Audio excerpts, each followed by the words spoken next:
Good morning, everyone. My name is Nader Salman. I've been with Schlumberger for a bit more than 10 years, and I currently manage the data science platform, part of the digital organization of Schlumberger. Today, I'm very pleased to present to you the work I've been doing in my previous role as a senior research scientist in Schlumberger Doll Research in Cambridge, Massachusetts, here in the USA, on asset integrity inspection using active machine learning. So without further ado, let's dive straight into it. Now, to prevent environmental catastrophes, every oil and gas company that holds assets offshore, onshore, has to satisfy what is known as the general visual inspection requirement for their subsea asset integrity. Now, field operation installation offshore in general are extremely complex and expand over multiple miles and will degrade with time due to normal wear and tear. But believe it or not, in some cases, some of these assets, like the one you see on the upper right side of the screen, which are called strakes that lie on a riser that will connect, if you will, the FPSO or your vessel or your oil and gas platform to the subsea field, you know, these long pipes, if you will, if we want to characterize them, they can be damaged by external factors such as fishermen. Fishermen will go and, unfortunately, in some cases, will throw their nets, and it might damage or actually completely break these strakes that keep the riser in place. So, how do we do today, or how does the oil and gas operator do today to in fact, inspect these assets? So, these field operations and installations are generally very hard to get to and may present hazardous conditions to send humans in there because you cannot send a diver at several thousand feet, right? So what happens generally is that remotely operated vehicles will be used and controlled from board of a vessel. So think about it this way. You have an ROV or a remotely operated vehicle that is connected through a fiber optics cable on board the vessel, and then you have an ROV operator that is kind of driving his ROV at a very slow or a snail pace, looking at all these assets. Now, a mission typically will take multiple hours, tens of hours, 13-hour on average, you could say. And then once all this data is collected, it could be full HD or 4K data collected on board the vessel on hard drives. The data will then, once the vessel comes back on board, the data will be moved from the vessel to the third party's office that will actually have some inspectors visualizing these videos in real time, and then, in fact, generating what you see on the left side, which is the video logs, where they will be referencing, in fact, if there is a missing asset, missing strake, something that is corroded, something that is damaged, because these are the reports that have to be, per law, communicated. So all these anomalies have to be picked. Now, long story short, this process is extremely costly, as you may imagine. Between the time you're sending your vessel, you're driving your ROV, collecting the data, bringing back the data, generating these reports. So we're talking about months of work and a lot of money spent on this. So I will call that, in fact, the past. The reason is because we actually worked with one of our operators to work on what I would call the present, which is how can we automate this? How can we actually do it? Can we do it on board the vehicle? And in fact, we can. So this is what we're showing you in there, is that basically we could implement by the means of technologies, you know, like deep learning. In fact, we could implement it on board the vehicle in real time on embedded chipset from NVIDIA, and in fact generate in real time a proof of concept showing that we could generate these log reports in real time through the video feed on an autonomous vehicle. Now, the thing is, to be able to generate these reports, right, and this is why I call it the present, we used deep learning, but it's deep supervised learning, in fact, and we implemented it in real time on an embedded fashion, you know, like on an NVIDIA Xavier, for example. And basically, it took us to pay a team of 5 labelers, right, working over 4 months to label data that we will use for our training processes, around 85,000 images. Now, 85,000 images may sound like a big amount of data, right? This is expert data. However, operator, which is an oil and gas company, provided us with over 3.4 terabytes of data, which represents over 1,300 hours of video, which is more than 5 million images. Think about it, 1,300 hours of video. It's as if you have an inspector sitting in a plane between Paris and Singapore over 75 times in a row, in fact, looking at the screen and trying to generate these reports. And this is the data we have received, and we try to make sense out of it and try to automate.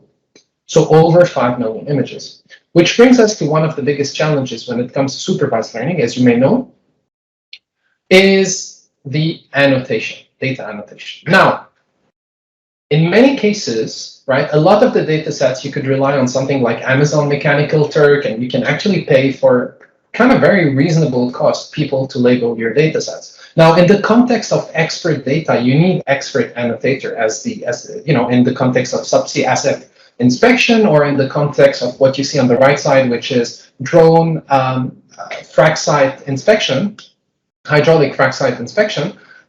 You need expert annotators, and the annotation can be extremely complex, as you can see on the right side, which can be extremely complex, and that's an extreme, right?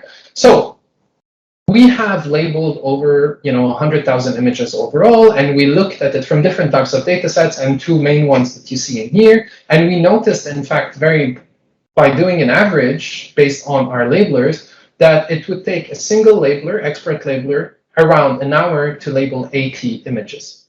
Now, think about it this way. If you had a small data set of 25,000 images, right, with that labeling rate at 80 images per hour, it would cost you 312 hours of database. And I say it would cost you because you actually have to pay these expert labelers that are paid overall over $100 per hour, right? So you're talking small database, very high cost.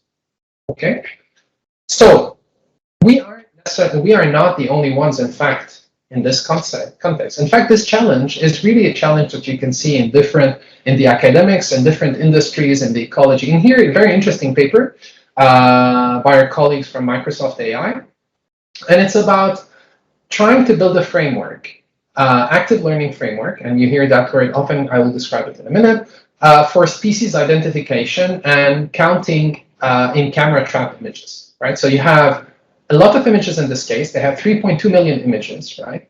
And they used as few as 14,000 labeled or manually labeled images overall to get the best performance they could achieve, which is a considerable cost reduction in this case.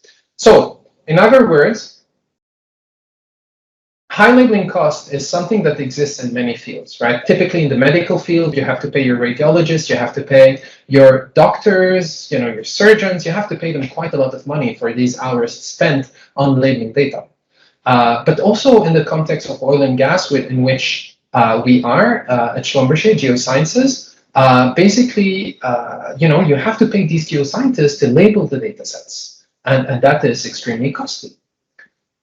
On the other hand, most of these industries, and when I call it industry, in fact, you have the oil and gas or the energy industry. On the other hand, you have the medical field. They have quite a lot of legacy data. There is a lot of data out there that has been collected over many tens of years, and that data is unlabeled, right? Labels can be here and there. They're not digitized. They're not labeled. And in fact, if we go back to the context of asset inspection or subsea asset inspection, you have literally petabytes of data out there that are non-labeled, right? Not necessarily directly labeled in the format that you need it, right? So, which brings us to the key points in here. What are we trying to solve? What we are trying to solve is how to minimize the number of labeled images needed to build a deep learning product, right? Could be embedded or could be, in different contexts, without suffering from performance loss or accuracy loss. On the other hand, most algorithms out there, active learning framework, work on a set of loose images. Image of a cat, image of a dog. There isn't kind of adjacency between the images. They're not coming out of videos. They're loose images that you could find at Google or Microsoft, on the big databases out there, public databases, but they don't have any adjacency. It's not videos. So how can we, so one of the questions we really ask ourselves in the context of subsea asset inspection is, how can we adapt existing active learning techniques to inspection videos, or any kind of videos per se, right? So I will kind of hint a bit on it today, and you'll see that this is an active field of, a very active field of research, at least in our case. Now, before I jump into active learning, let me show you and give you a taste of it. And this is the interesting part, some results I can show you in here. And in fact, in here on the left side, you have passive supervised learning. And on the right side is active supervised learning. I will omit the word supervised because, in fact, I'll be talking about supervised learning throughout the presentation. And the labeling budget that we used, in other words, the amount of images that we're labeling, on one hand and on the other is 2,297 images. And what you see when I run these videos, in fact, is that active learning will perform at least as good, if not better, than passive learning with the same amount of data. In other words, we reduce the cost of labeling while having a performance that is better. So let this video run, and you can see the results in here. Okay, so to be able to understand how active learning works, let's see how, in fact, passive learning works. So the way passive learning works is pretty straightforward. You have a database, right, that could be acquired real-time or offline, doesn't matter. So you have your database, and then you want to label your data, but the way labeling happens, right, generally speaking, is depending on how deep is the bucket of the team or the manager or you're working with, right? You'll have a certain budget for labeling, and you label that data, and you'll put all your budget on labeling up front, right? And then you train a neural network, you tune the hyperparameters and so on, and then you run inference, and you get the best results possible with that randomly picked data set that you actually put all your budget on. Now, active learning is a bit smarter than this. In fact, active learning works in an iterative fashion. So rather than labeling, basically picking randomly with all your budget, so all the money allocated, right? All the data that you can in a random fashion and then labeling upfront, what you're doing is you are labeling iteratively 5% of your data. You pick randomly, let's say 5% of your data. You train a neural network.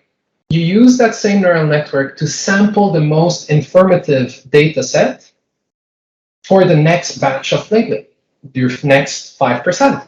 And then you train it, run inference, and so on and so forth. And then you can stop whenever you feel you have the accuracy that you wish for. In other words, overall, you're improving detection because you're tracking it all the time, but you're also reducing the cost of labeling, which is the ideal scenario. Now, in our context, we'll be focusing, in fact, on the case of object detection. Now, object detection is not only to classify, but also to localize where the object lies within the image, right? So we are basically training a neural network to draw a box around objects within your image. And the idea is we want to be able to do it in real time, obviously. So a good neural network that does that, right, which is a combination of classification and regression, right? So it's localization and detection of what is the object within it, is YOLO v3. So at the time we were working, YOLO v3, but also tiny YOLO v3 because it can run in a cost-efficient manner on real-time embedded devices. Now, please note that that training step and that neural network is just a brick that is interchangeable when it comes to an active learning framework. So the framework would still be the same, and you can switch these neural networks as you see fit. Okay. Now, we have the neural nets. Now we need to understand how to evaluate, in fact, object detection. Now, what you see in here in blue is the ground truth. So remember that streak we talked about, right? So this is the yellow component you have in here on the riser. And then on the right side of, you'll see the video, is basically the detection of the neural network. Now, in practice, what we want is to define what is a true positive to be able to kind of measure true precision, recall, and so on. In fact, when the detection of the neural network, the intersection over union between the detection of the neural network and the ground truth is higher than a certain threshold, then you can define what is a true positive and consequently what is a false negative. So in here, the green box is a true positive. Doing so, you can define what is precision, you can define what is recall per the usual definitions, and in fact compute what is known as the average precision, which is the precision at different steps of recall. And that is for a single class, in here, for example, a string. And you can do the same, calculating the mean average precision over multiple classes. So in our context, we have 15 classes in our database, in our data set, anodes, traits, and so on. And so we have 15, and that would define what is the mean average precision. So it's over the 15 classes. Okay, so a typical active learning experiment would work this way. You pick first your data set, you pick your neural network. Let's say we have our data set for underwater inspection. We have our neural network, YOLO v3 or tiny YOLO v3, and so on. You start taking your whole data set, right, that is unlabeled. You split it between what is unlabeled. You build your validation, your test set, based on all the different kind of definitions that you find in the literature. You start picking random set of images that you label that you see in the blue in here, and then you run what we call a base experiment, the baseline experiment, because you want to compare yourself against something. And that would give you your first map, mean average precision, for that first batch of random images. And then you do that again with more images randomly picked, and so on, until you have actually done it for the whole data set, right, the unlabeled data set. This gives you basically your baseline, and at the same time, it gives you, if you do your experiments enough times, gives you what is your best mean average precision with that data set as is, okay? Now, the idea of active learning is to find these heuristics that would enable you to reach that best map with the least amount of images. In other words, you see these curves, the green and the orange one, are the ones that are actually, we want to try to get them as far as possible from the gray one and as fast as possible to the red one, which is the best. Now, when it comes to the state of the art in active learning, you have three different approaches, and I'll be focusing on mainly two. So the first one is uncertainty, which is to select the images, right? Remember, we are trying to sample using the neural network that has been trained in iterative fashion, the next batch of images to be picked and labeled, right? So uncertainty is to select the images on which, if you will, the neural network is the most uncertain. Diversity is to select the images that have the best coverage of the whole feature space. In other words, the idea is to have very diverse batch of images for the next training loop. You don't want things that are very similar, because if they're similar, you're not really learning quite a lot of things. If you see the same picture of a dog 1,000 times, the best thing you could do is basically really know exactly what it is, but that's it. You're not learning anything new. And then the expected model change is something we could cover in a different presentation, but today I'll be focusing mostly on the uncertainty and the diversity in the remainder of this talk.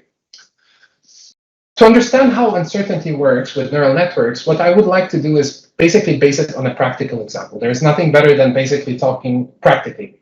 So you have in here an image, you have the box in white, dotted white is basically what the neural network has predicted or detected, with object detection.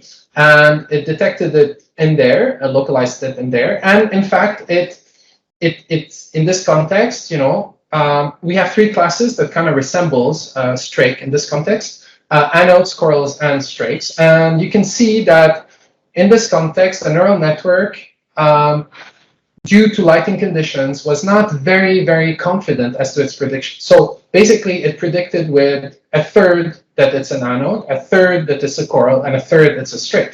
Not very confident there. So what we would be very interested in is to select that image. In fact, because that image is an image on which the neural network is not very confident, right?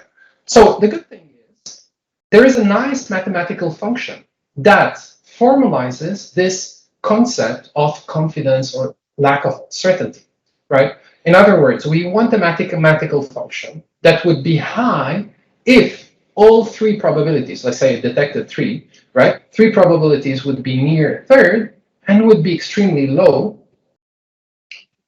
when one of the three classes is close to one. Okay, so it means it's really confident that it's one of these three classes.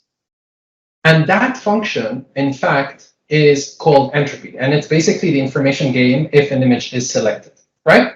So the mathematical definition is extremely simple, and in fact, it fits perfectly well within the context of your typical neural net training. In fact, And it's a very simple formula linked to the prediction of a neural network. And typically what you see in the boxes highlighted in yellow here is basically the prediction that a certain object within a box belongs to a certain class. Okay, and then you can compute that for all the boxes that were detected within an image, and either compute an average of the entropy of the image this way, or you can have a max entropy, or you can have different types of entropy measurements per image. Now, when you fit this, the good news is when you fit that metric or heuristic or this uncertainty measurement within the sampling strategy of your active learning, the beauty of it is that you can immediately see in here, remember the baseline or the max map is the red line, the gray curve is actually the baseline, and the orange one is actually the entropy one. So with adding the entropy to our sampling strategy, we can see that to achieve 55% map with max entropy, we need 35% less images to label.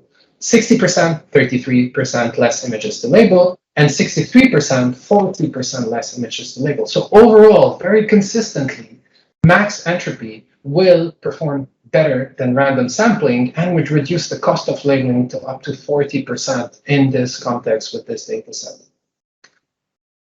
So how can we increase the entropy robustness now, right? It is much better, it's up to 40% reduction. But the problem is, because entropy relies only on a single set of probabilities of the neural network, it is prone potentially to a mispick. So how can we do better than that? In fact, long story short, there is the concept of Monte Carlo dropouts. So it consists on doing multiple forward passes at the inference stage. In other words, you trained a single neural network, right? And during inference, what you're doing is that you're introducing some uncertainty in the model by using dropouts. And in other words, we're randomly kind of dropping some of the connections of the neural network with a certain probability, which will yield different predictions. And this is what you have seen in the video on there. Now, we can prove that we can get the variance of the model, and that's pretty good. The only problem is, imagine you have 80,000 images, and you're at that sampling stage. At the end of the iteration, you're at the sampling stage, so you have to actually run your sampler, this heuristic, if you will, or this MC dropout on all the images that remain that are unlabeled. And the problem is, you have to run 50 to 100 forward passes on every single image. If you have 100,000 or 80,000 images, that would cost quite a lot of time at every iteration. So how can we still increase this entropy robustness, considering that MC dropout would not scale up? Well, we could also train multiple neural networks. In fact, at every step, rather than training one neural network, you train multiple. And then what you do is that you run the prediction. So you have this ensemble of predictions per image. And then you average it. And then what you do is you compute your entropy as you did. So that would make the selection more robust, but it is very time consuming because you would need to train 3 to 4 different neural networks. And that is at every single iteration. So pretty complicated or pretty time consuming. Now, there is a very nice solution that was in fact presented in 2017. And it relies on the training of a single neural network, and it's known as snapshot ensemble. So long story short, the idea is to train a single neural network with a specific learning rate scheduling with cosine learning rate schedule, if you will. So using that, we would have, in fact, a different neural networks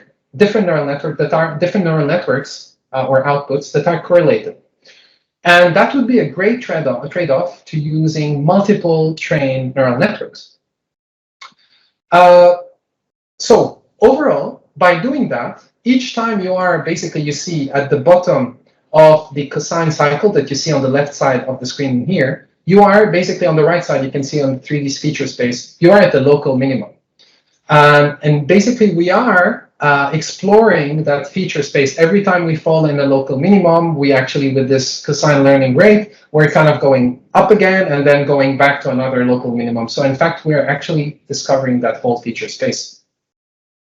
Now, there is one last problem. So we said we have added robustness to max entropy by adding the snapshot. So we have more robustness. We know max entropy performs better. With the snapshots, we have proven we have, by testing it empirically, we saw that actually the robustness is much better, the output is better. But the problem we still have is remember, we are talking about videos in here, and the videos are extremely repetitive. In fact, in here, that video has been accelerated 10 times.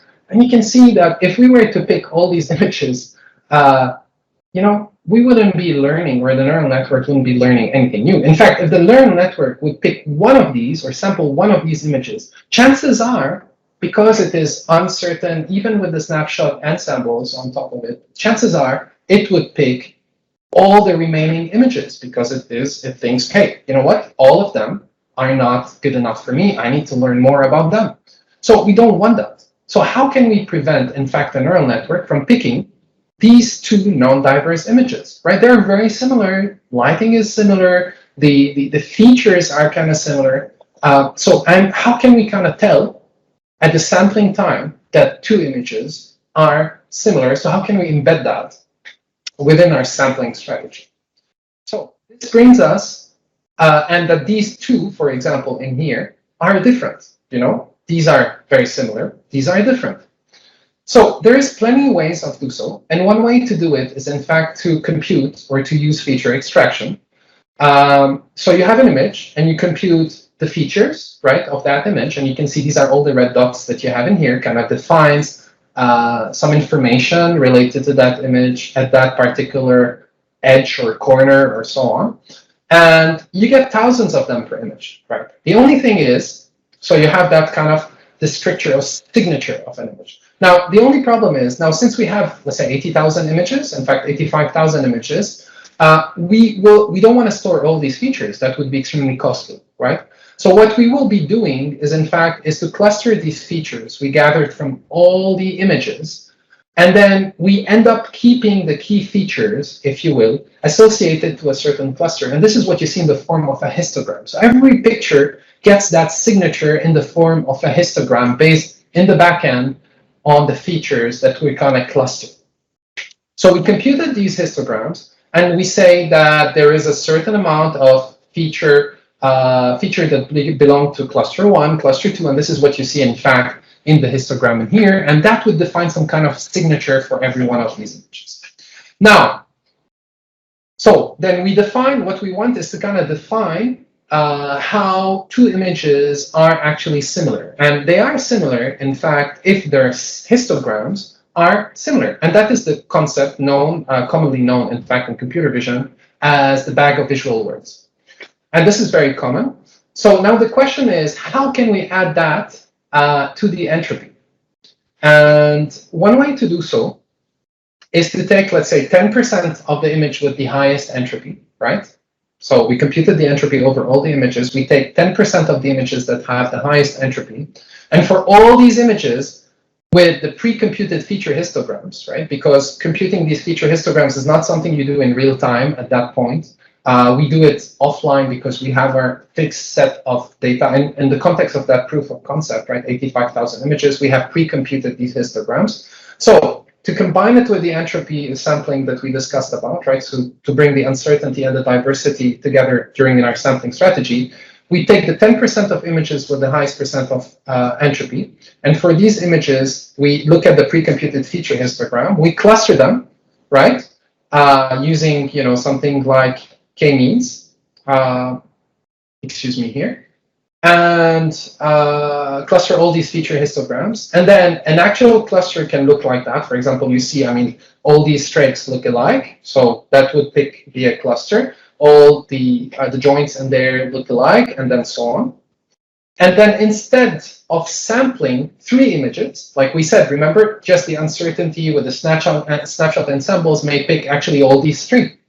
Because they would have potentially an entropy that is very similar, or a max entropy or a mean entropy that would be very similar, plus the snapshots. So rather than picking all 3, with this very simple strategy, we would be picking, if you will, the centroid of every one of these clusters. So we are kind of shrinking in a logical fashion the amount of images that we are picking and adding diversity by doing so.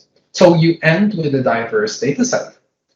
So thing is in here, and this is a good note for future research that we're working on, is that since we're doing that in a pre-computed fashion, and we're just looking now at the case of 85,000 images because they were labeled in the context of a proof of concept for underwater inspection, it takes quite a bit of time to, in fact, do the clustering, compute the histograms, the feature extraction, and so on. So it's around 15 hours for 100,000 images in this case, right? Without spending too much time on optimization, but 15 hours for 100,000 images. So it's kind of costly, but it's something you do once in this case. We'll talk a bit further, open up a bit more on other ideas in there at the end of the talk. So combine uncertainty and diversity. In summary, since I'm nearing the end of the time for this talk, this is basically what you see. We discussed about the usual supervised learning where people pick randomly their images, they label them based on their budget, and in the context of a framework of active learning, your baseline is built on in a random fashion. So this is the gray line you see there. So that's the random. We want to beat that, right? And remember that 63% was the highest map we could achieve with that data set. The blue is in fact max entropy, and max entropy plus snapshot plus diversity, so this is a combination of uncertainty and diversity, is the orange curve in there. So in other words, to achieve 55% map with our framework that includes uncertainty and diversity combined, right, you would need 2,200 less images than just by using max entropy. And on top of that, by adding to it the ensembles and the snapshots, so snapshots and the diversity, excuse me, you're reducing further by 1,000 images. So overall, what we're saying is, by combining max entropy, diversity, and snapshot together within our framework, we could reduce the cost of labeling for the same amount of map by 50%. Quite considerable amount of reduction in cost. In fact, for expert labelers paid, $100 or more an hour. Now, if we push it further, we could see that actually pushing the experience further, that we could achieve 63% map, which is very close to the maximum map in the context of subsea asset integrity data set that we have labeled, with 58% less images to label. And again, very big cost reduction in our case. Now, this is active research. This is something to be continuing. The work we have spent and we have done around that has proven that a lot of reduction costs can happen. Now, what are the next steps? What are the research directions we're looking at? Right? Because research never stops, never ends. There's always things you can do better. So one of the things we're looking very, very strongly into is how. Remember, we discussed that we are doing the computation offline for the diversity because we're looking at videos. We're doing it offline. Now, how can we bring the framework of active learning into real time? In other words, how can I pick images or keyframes? This is a keyword in there. In real time, so I have my video running and I pick only the frames that are the most informative, right? In real time. Part of the diversity, kind of. And then these will be the ones we will be using in the active learning framework that includes uncertainty, that includes snapshots, ensembles, and so on. So that is what I call the real-time keyframe extraction from video sequence. Okay? Is there a means to kind of shrink these videos rather than having kind of a step that is at a very fixed frequency, which is, let's say, every second I pick an image? Can I just pick the images that are that are informative and diverse, right? This is something we are looking at.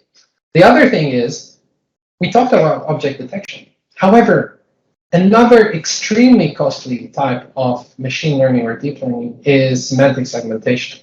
And that requires basically labeling to the pixel level. Every pixel needs to have a label.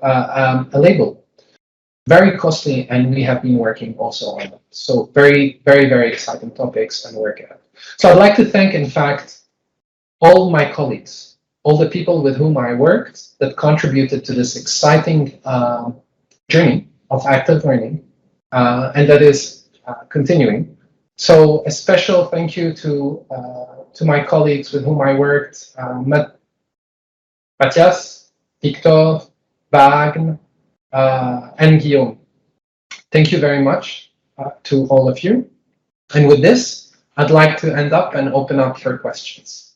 Thank you very much for your attention, and thank you.